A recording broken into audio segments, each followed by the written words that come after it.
Matt Steinmetz, John Dickinson with you. 650 JD. Oh, boy, Steinmetz, your hatred and blatant disregard for Draymond and his accomplishments is so disgusting. Wow. Steph doesn't work without Draymond. Stop with the let's trade Draymond. Man. I didn't say that. Hit the pike. I would imagine pike. I would imagine there's a chunk of Warrior fans that would not believe Steph doesn't work without Draymond. Like, that Steph can work just fine without Draymond is probably the best way to say it, I guess. Steph's a great player. Draymond helps him. There's no doubt. Yeah, he helps him, but the whole Steph doesn't work without Draymond. Yeah, that's come on. Yeah, that's a little too much. Like that, yeah. All right, here's what's going on at 888-957-9570. And I've always looked at sports this way. All right, Warriors, they got 12 games left in their season. If you're Bob Myers, Joe Lacob, I mean, you can't not think about the future. It's like the Costanza. I can't not think about the nose. I see the nose. I think about the nose. So the question is, if the Warriors peter out this year, early exit, maybe not make the playoffs, but if so, early exit, or a deep run. Like, what do you do? If you make a deep run this year, what do you do then? If you get bounced early, is it time to look for another big trade involving one of the big three? Andre's in Castro Valley. Get us started. What's up, Dre? How you doing, man? I'm okay, my friend. You guys both enjoy both of you guys. JD, your knowledge is superb. And hopefully you can answer this question. I was thinking that if some type of way, a couple years ago, like this year, they could have got one of the Morris twin that's over there with the LA Clippers. I think even though him and Draymond has sort of the same player, but he's a better shooter, I think he would have been a good fit. And also, Draymond is not giving the Warriors no breaks in terms of money-wise. He understands the business. Yeah. And so he's straight up about the business and understanding the game. It's nothing but business at this point in his career. He want to get paid. But if he didn't, to me, he's not worth a max contract. 2 or 3 year would be max because he's injury prone. And so, and I think also the Warriors, if they could have at least won 7 extra or 7 of those road games, I mean, they'd be in a better position at the end right now. So I just think they got to figure out a way to win on the road. If not, yeah, this season is going to be toast. Appreciate the call, Dre. Appreciate it. I'll say this for Marcus Morris. No, seriously, and you might be surprised by it.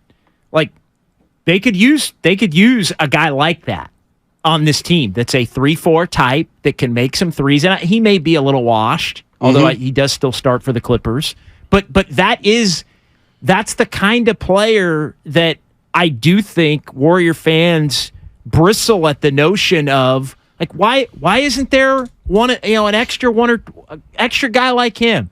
An extra guy like Plum, like why do you go get somebody like Plumlee? Maybe not as good as Plumlee, but like somebody who's a big you can put out there in a game where you're getting wrecked by bigs. Let me ask you this: like one more guy that you can throw out there that's not Anthony Lamb. Okay, but you know what I mean? How much better is Marcus Morris than Anthony Lamb? Not much, but he's different. He's a better defender. He brings some edge and some toughness. Like I don't want to go specifics there, like point player for player, because the Marcus Morris type is even different than Kuminga. Like he's a different type. Like Kuminga's not a 3-and-D. He's not. You know that. Like to me, it's fair to question: do the Warriors have enough? Like, could they use a younger version of Marcus Morris and not 28, but like. I don't know how old he is, but he plays like he's 38 now. No, I hear you. They could use Kuminga to be a veteran. Well, it's what they could use. It's not even that. It's just that you need it's like Otto Porter would be. And again, I get it. He's hurt. He didn't play. That they didn't. That kind of player. Steve's in the Sunset. What's up, Steve? How you doing, man?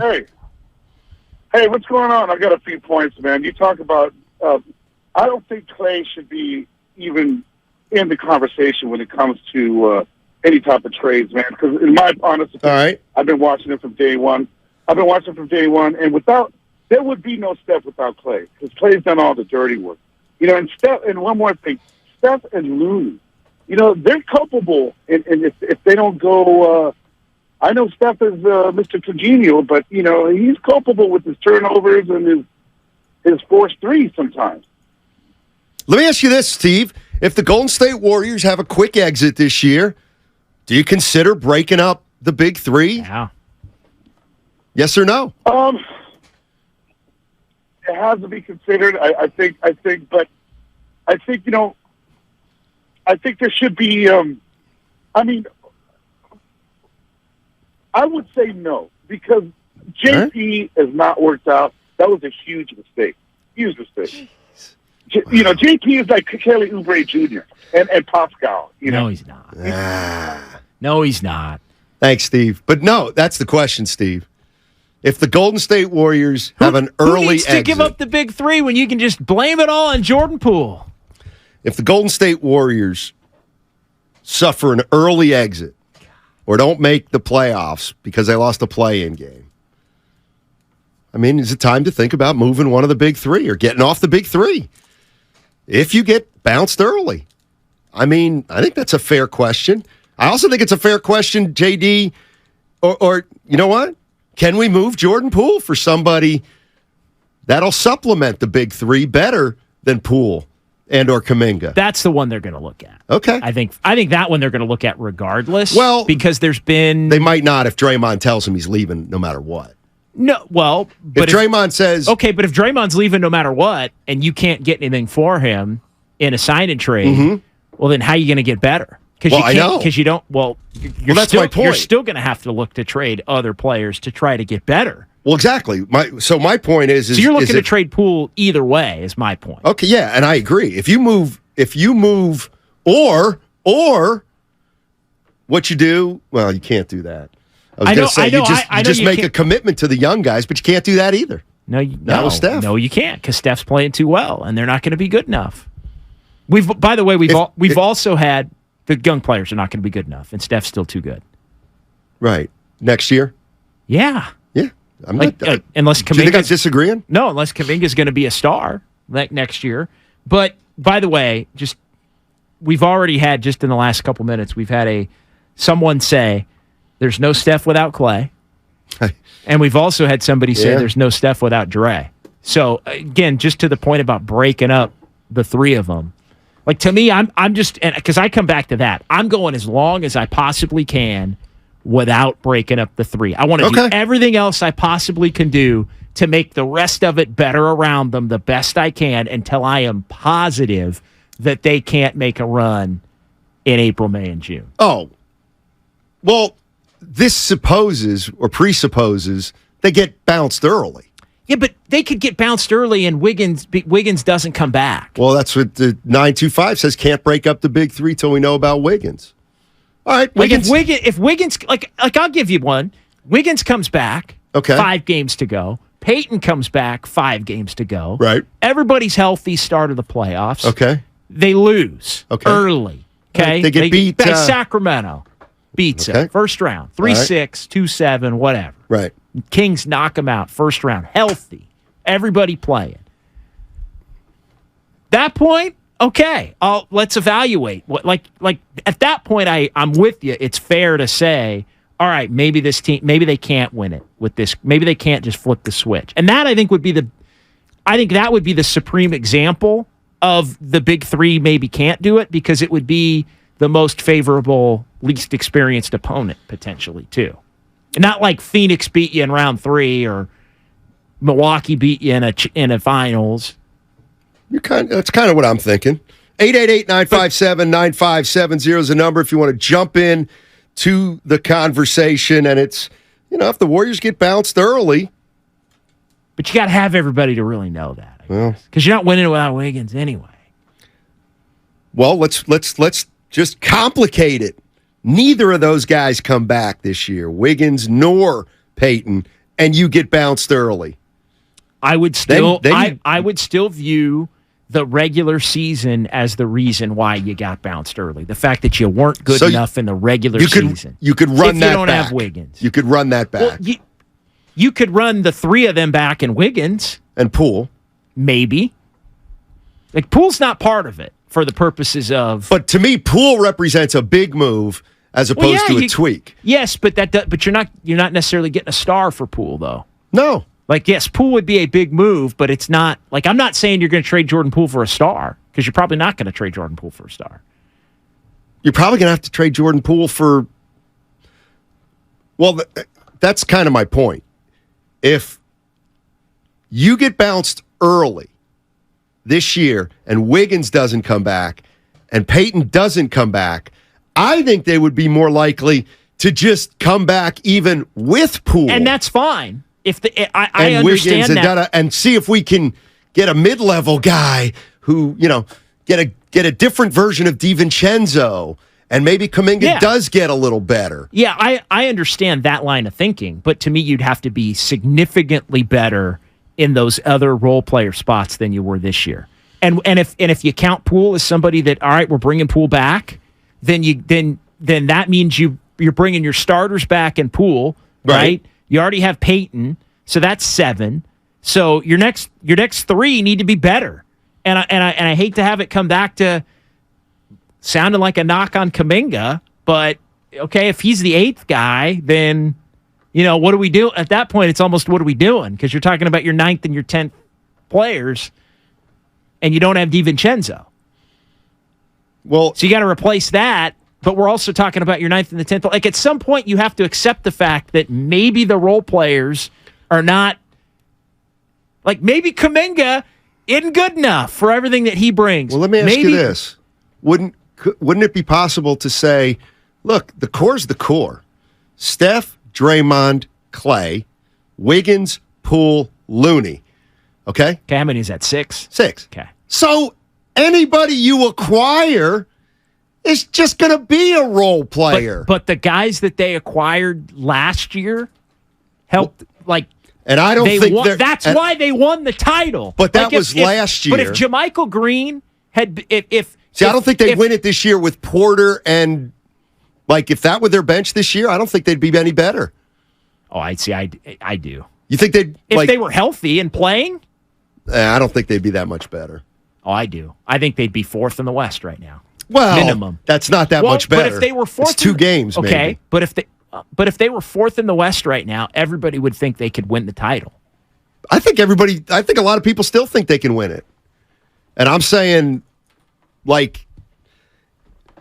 think Steph, Clay, and Draymond have declined some. So if you give me Porter and Peyton, and they're last year's version, okay. Well, and I think, here's where I put in, I think the Warriors got a couple breaks last year. I think it's going to be harder this year. Okay. So that's kind of where I like. Fair. Then go get better versions of those players. No. And I'm not saying I like where the bottom. I'm not saying I love our roster 7 through 15 because I don't. But to me, this year may determine kind of what is the problem. Well, but you're also saying you can't fix 7 to 15 adequately, so you got to trade one of the top 3. Maybe. But to me, I'm always going to look at, because the most recent example, and again, maybe you make those moves and it doesn't work, but I would be more inclined, and I would think in a way it's almost easier to go find your 7th, 8th, 9th players than it is to trade one of your big guys and make that fit properly. You have the 3. It's funny because that can win it in May and June. Even if maybe they aren't good enough in the regular season because they aren't motivated or they're a little bit older or whatever it is. I'm even giving you that. But my point is, then then put better players around into where you win more in October and January and March. Yeah. But you still have in your back pocket the champion's blood for when you need it in May and June. And eventually they're just going to be too old. But I don't think that's necessarily the case this year. Or even next year. Well, to me, if they get bumped, Let's go to Marcus. Marcus is in New Orleans. Hey, Marcus. What's going on, guys? Yeah, this is a great conversation. I think that we may be looking at it wrong, though. I don't believe that you necessarily have to get rid of one of the big three. I think the smart play would be to make a move with Poole. His value is highest right now. Trade him for a pick and another player. Let's get some folks in here because Steph, Clay, and Dre are still great enough to win a championship. They're still great enough to be a core. I think last year's team is last year's team.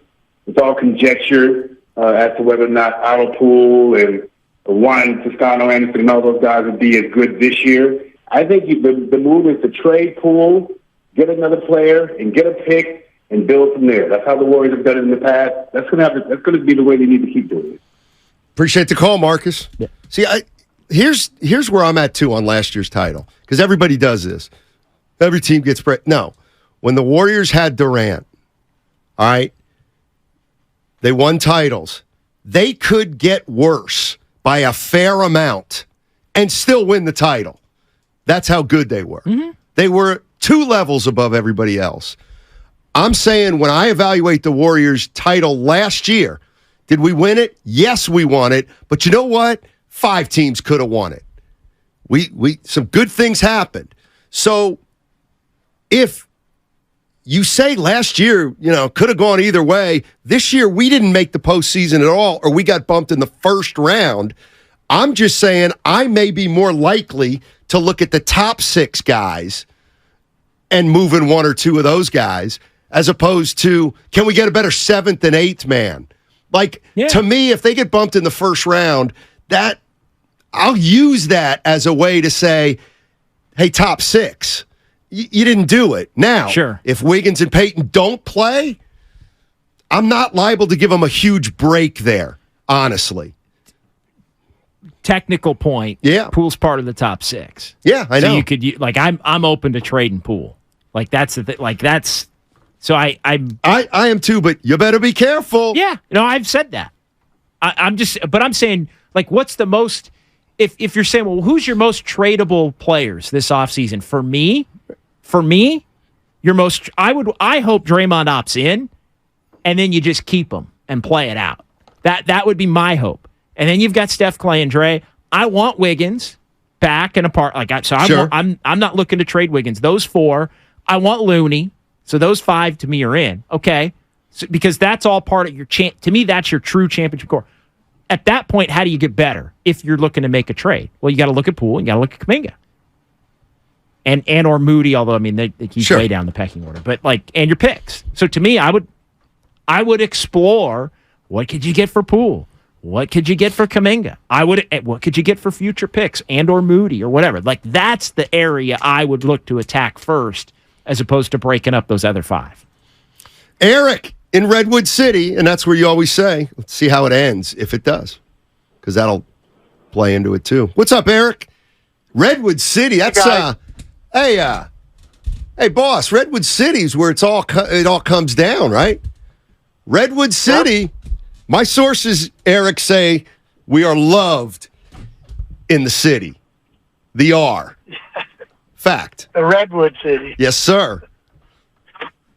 Hey, guys, I want to ask about your thoughts on when do we stop playing GM for this season and next season, and when do we start playing GM for how do we go from a dynasty led by this group of veterans, you've even said Curry has 2 good years left, to the next dynasty? And then also, has there been teams in the NBA that have been able to bridge that gap without a steep rebuilding period? Essentially, no. Yeah. Essentially, no. I mean, the Celtics went from, and I'm using this as an extreme example, the early 60s until the early 80s, right? Although they had some good teams in the 70s. Bill Russell was the link between their first title and their last. They had no other player that was with him the whole time. Yeah. And then so he was a common denominator. And then the Lakers in the 80s, nope. they did nothing in the, they didn't win a title from 88 till 2000. Right. With a completely, Shaq and Kobe. They went from the Magic Kareem Lakers to Shaq and Kobe before they were a quote-unquote dynasty again. Right, and this is where, though, I think the Lakers had a dynasty in the 80s because of Worthy, because they got James Worthy after 2 titles. Sure. And same with Kawhi Leonard on San Antonio. So, like, the Warriors, like, yeah, it'll be those same 3 guys, like almost 10 years apart. Right. So, like, if they win it again, that's historic. Sure. If they don't win it this year, no, there's not a player on the roster that's going to bridge the bridge right now. Right, and the Bulls did have their 2 different teams with Jordan and Pippen. Right. It was Jordan and Pippen with one team, and then Jordan goes away, comes back. It was Jordan and Pippen with there were 2 three-peats. There were Jordan and Pippen and completely different teams around them. Right. But they've been searching for the last 25 years. It would be like the Warriors would have to stumble into the first pick this year. I mean, seriously. With Wembanyama. Exactly. Yeah. Right. They would have needed I mean, you want to keep the dynasty going? Miss the playoffs and win the lottery this year. That's how that may extend. That's the best way to extend the dynasty. Seriously. Yeah, to me it's almost, and I mean it's a fair question. I don't mean to put down the question, but it's almost like, well, like you're not going to do that. So just to, like, and the history says you're not. So don't. And that's kind of my point is. But what if it happened naturally? Quit worrying about the next dynasty. Well, yeah, if it happened naturally. I see what you're saying. But my point is quit worrying about the next dynasty and worry more about trying to win 1 more or 2 more. Why not? Because you're closer to winning 1 or 2 more. You're closer to winning 1 or 2 more with who you've got than you are with this mythical next dynasty. Because you know how many pieces you have of the next dynasty right now? Probably 0. Well, you could have had 1, maybe. Well, what? Who? Maybe LaMelo Ball. Oh, okay. I thought you were going to say Wiseman. That's why I laughed. Well, I apologize. Well, I apologize. Wiseman or a name for Wiseman. You know what I mean? Yeah. But that's, to me, that's why. Like, who's just worried about the next dynasty, really? Like, I get it. I mean, well, maybe Joe Lacob is. I'm not worried about the next dynasty, but I'm worried about, you know what I'm also saying? When Steph leaves, we're going to need an attraction. Well, what did Shaq say back in the day? Why do you think it's a sellout? No, I don't. Well, but it's also, he said that, I can't remember what team he was referencing, but he goes, well, they're going to go back. They lose him. They're going back to expansionism. Right, yeah. Well, like the Warriors aren't going to be good for every year till the end of time. They're not. They're just not. Well, like no team is. No team is. Well, the Lakers have been bad. But the Celtics have been bad. Joe Lacob's goal is to go to the finals more in the next 30 years than the Lakers went in the past 30. Guess what? The Lakers didn't go for I know. Win for 12 years.